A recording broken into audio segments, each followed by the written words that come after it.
um, dia sentiasa berbunga dengan keadaan pokok yang cantik dan terus membesar seperti biasa.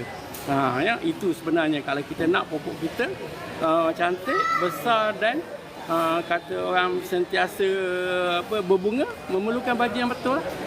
Baja tu ada. Kalau kita tengok kat kedai kita tahu. Setiap kedai baja ada baja tersendiri. Baja untuk kelapa sawit ada, baja untuk padi ada.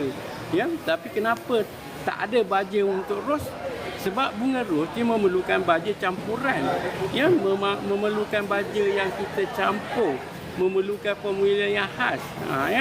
Kalau kita pergi dekat contohnya kedai-kedai baja, kita kan nak kata baja, nak beli baja ros. Dia tak akan bagi baja yang khusus untuk ros pun. Dia akan bagi baja hijau kan. Ataupun baja untuk bunga saja.